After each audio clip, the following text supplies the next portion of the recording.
Welcome back to Thoughts on Theology, and we are your hosts, Pastor Martin, and this is Andrew.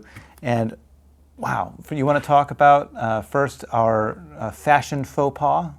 I know, I have to talk about it. Just because, for those that watch on YouTube or the website, wherever, we're wearing, and those that are listening, we are wearing the same shirt, and no text messages exchanged, no memos, it just happened. No, great minds think alike. That's what it is. Today, we are coming towards the end of the Ten Commandments, and we find ourselves in the 8th commandment. You shall not bear false witness against your neighbor. You could reclassify that command today. Social media is bad. I didn't know where you were going with that. That's so good. Yeah. That is all of social media. Yeah. And then the comment section of talking bad about pretty much. I mean, like so much of the 8th commandment is broken on social media in many different ways. But it did not exist in Luther's day. Yeah. And so he takes the different direction. How would you have tweeted about Travis Kelce and Taylor Swift getting engaged? Because that is the most important thing. Sure, I guess. How would you have done this? Well, they would have probably taken the piece of paper and nailed it onto the doors of the church. Of Wittenberg, perchance. Yeah. Sorry, I'm okay. Totally off topic. 8th commandment.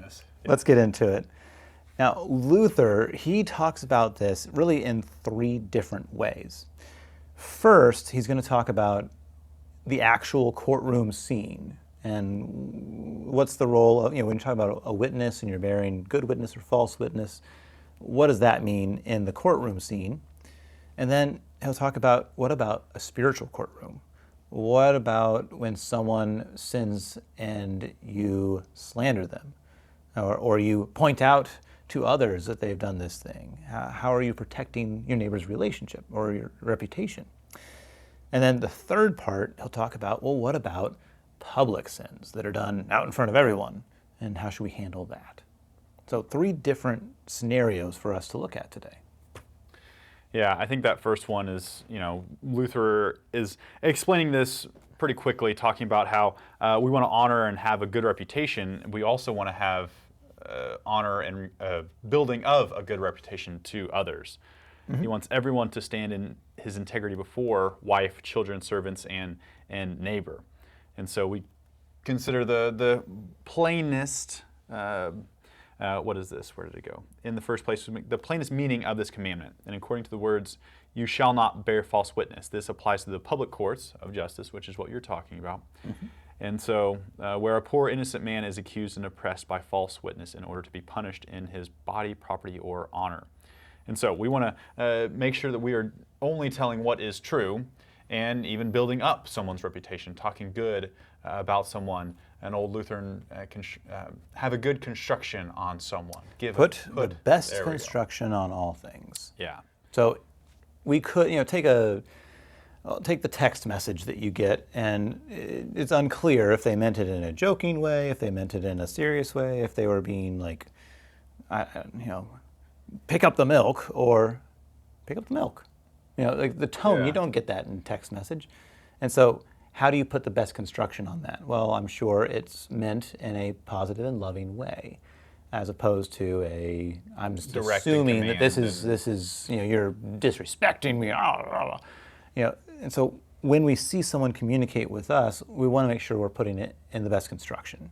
When we communicate about people, we want to say things using the best construction, instead of assuming the worst about other people and then going and spreading that to other people. What we want to do is we want to put the best construction on everything and love our neighbors well. Now, this first section, it's the plainest version in the public court, right? And what we need, according to this commandment, is we need honorable people who are both serving as judges and people who are serving as witnesses. So just in the public court, make sure that you are being honest. And that doesn't mean obfuscate your responsibilities. It doesn't. You say it like it is, but you don't and put that extra inflection. You're like, well, it really wasn't stealing. It was, there's a way you can be honest and forthright, and there's a way that you can start to be a false witness, and now you're just lying in the courtroom, and therefore hurting the role of justice in our land. And that's one thing that I had kind of a question as I was reading through. Yeah. Honestly, where is that line? And I think it's moment by moment and decision by decision. But if someone, let's just say that someone is an employee and isn't quite up to snuff, where does that line fall between telling the truth and then talking bad about them? And I think it's a different conversation whenever you're talking about them to someone else, or when you're being direct and having that conversation one-on-one, just like, hey, you're not making these goals. Or whatever it is. The big difference on that specific scenario is if you are the boss of that employee, well, then you have been given the office and to be that judge. Like that's your role as supervisor, is to be that judge of, is this good or is this not? But if you were just a coworker and you're like, oh man, that guy over there isn't doing his fair share, it's not your job as a coworker to go and think, well, this is happening. To go tattle on them or well, whatever. or to go sit at the water cooler and be like, oh man, Frank doesn't do anything around here, and then you're just bad mouthing people. And now that's where the commandment would say, like, hey, you don't have the right or the office to be able to say that this person is doing it just the worst thing and talk about him, right? You're not putting the best construction. On him. That helps. Yeah, that's just one little, like, a practical example I was trying to kind of think through. And so we'll actually get to that in a little bit. Here's what it says. End of 266, and it'll say, I can indeed see and hear that my neighbor sins, but I have no command to report it to others. Now, if I rush in, judging and passing sentence, I fall into a sin that is greater than his. But if you know about it, do nothing other than turn your ears into a grave and cover it, until you are appointed to be judge and to punish by virtue of your office. So the idea is, of course we see that people sin, someone messed up or whatever, but we're not in the role of, unless it is directed to you to report on these things, you're directed then to build up your neighbor as best as you can. That's interesting. Yeah, that's Luther's words. I like just above that in 264, for it is a common evil plague that everyone prefers hearing evil more than hearing good about his neighbor. Oh my goodness, yes. So that's what we're talking about, that we like to hear the gossip. We like to hear about how Frank is messing up and doesn't get his reports in on time. We like to hear that more than, oh my gosh, did you know Brad's amazing at whatever? Yeah. So I think it's very true, and it just, again, reveals back to our human nature. But that's what you're talking about, that kind of difference between if you actually are put in a position to be the judge, the boss, whatever it might be, to do something about the sin, the lacking, whatever that might be, or if you're a coworker and you're not really placed in that position, you're to turn your ears into the grave, as Luther says, and to forget it. Yeah. Okay. Yeah, I mean, that's good. No, sure. As a pastor, I've used that phrase, like, you're turning your ears into graves all the time. Like, when someone comes to me and for a private confession or I just need counsel, like, I always assure them, like, look, my ears are graves. All of your words go here to die. Super helpful. So this doesn't go, like, did you hear about what happened over here? No. Yeah, but also in that scenario specifically, they're coming for confession and then absolution. Yeah. Right? And then their sins are forgiven, remembered no more, slate wiped clean. And so it is done.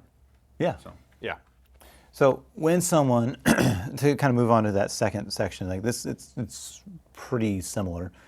In spiritual terms, not just in the courtroom, but in spiritual terms, when you see a brother or a sister who is sinning, our task is to correct them and to correct them gently. Right? That's straight Galatians is what that comes from. not to harm their reputation even more. And that's kind of where we talk about social media being such a plague in terms of that, is we will, first of all, we'll say untruthful things on social media. And two, we take on this role of judge and we punish. And just heap on the judgment, the bashing, the how could you, oh my gosh, why would you ever? Exactly. That kind of thoughts. And so, the gossip, the slander, like those things happen just through and through all over the place on social media. And a lot of it happens because there's anonymity. There's a certain amount of protection that we feel because we're behind a keyboard. Yeah. And the reality is your neighbor still hears those words, reads those words, sees those words, and it is harmful to them. And, we forget that sometimes.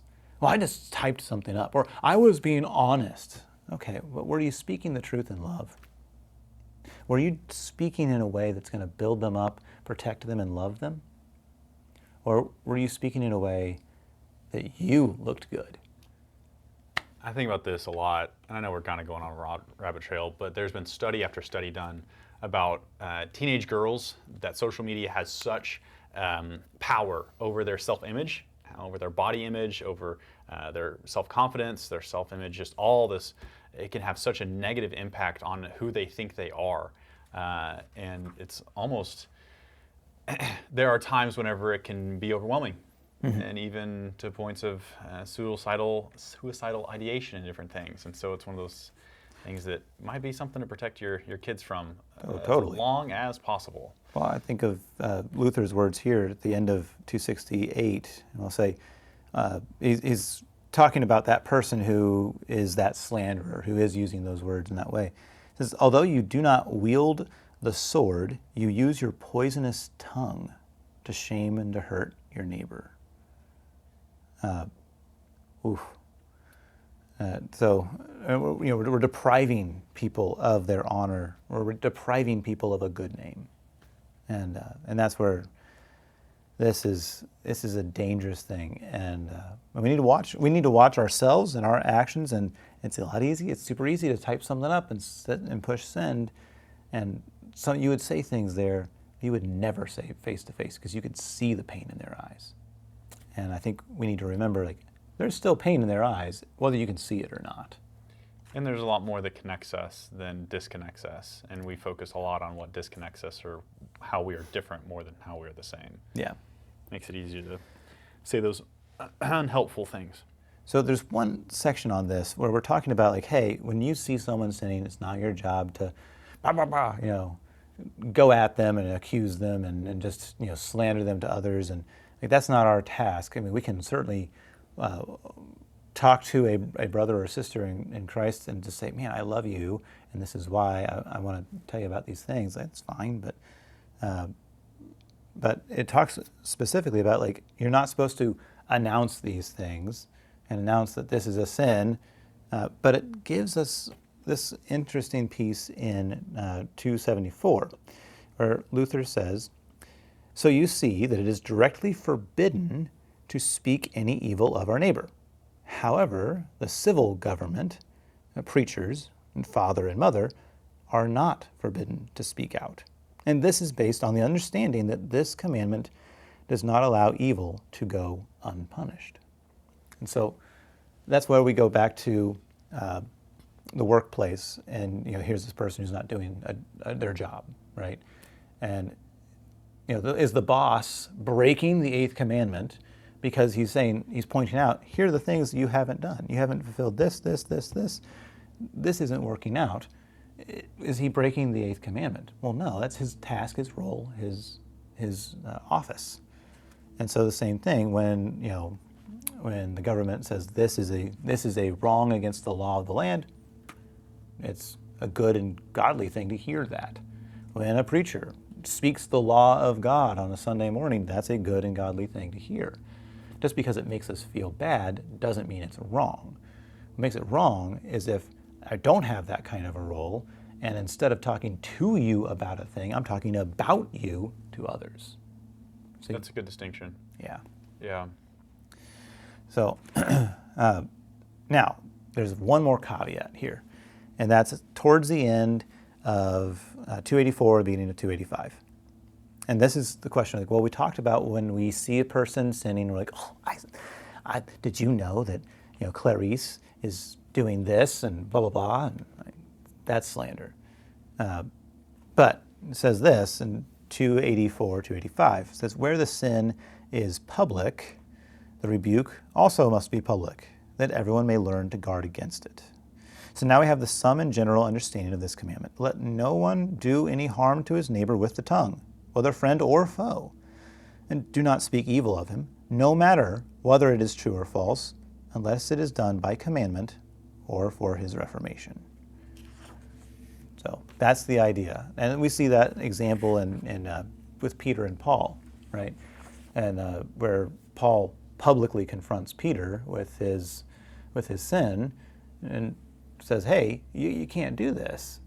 And because he was publicly acting and unrepentantly acting in this way. And so for the teaching and the protection of those Gentiles and those Jews who were gathered together, he says, man, we need to fix this attitude. We need to fix this understanding of how we do this.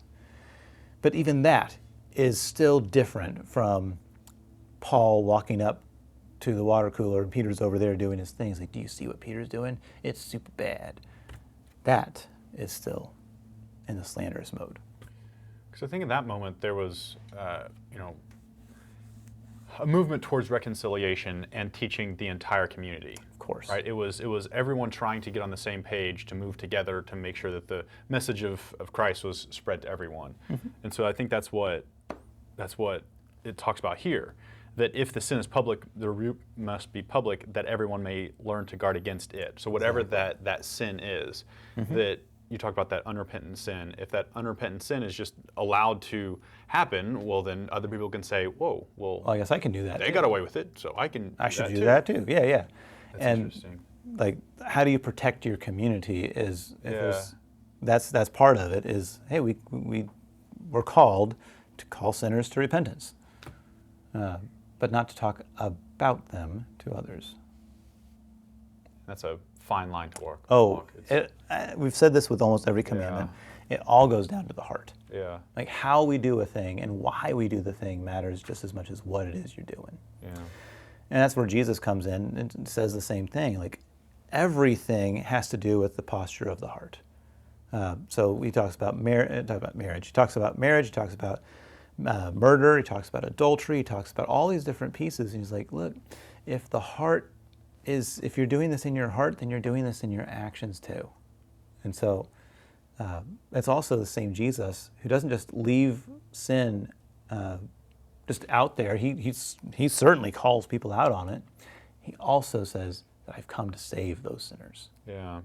And it's when we come to the Lord and say, man, I recognize my sin, that's when we're ready to receive this grace. But if we're like those teachers of the law who said, I haven't done anything, I haven't broken this command, well, then we need to hear more law, right? Because Jesus only comes to save sinners. And so if you don't consider yourself a sinner, you don't need salvation. You can save yourself. And consider yourself unsaved. Yeah. And that's a harsh word, but at the same time, that's the reality of what we see in the scriptures is Jesus came to save sinners. He died for sinners. He rose for sinners. He came to forgive sinners. And that's who we are. And it's a far better move to acknowledge it, confess it, and then receive his gift of absolution. That's really good. Yeah. Anything else, Andrew, that you have highlighted that you'd like to point out? That was really the stars that I had were the things that we talked about. So, yeah. All right. Those are my thoughts. Fantastic. Well, thank you so much for joining us. We'll see you next time.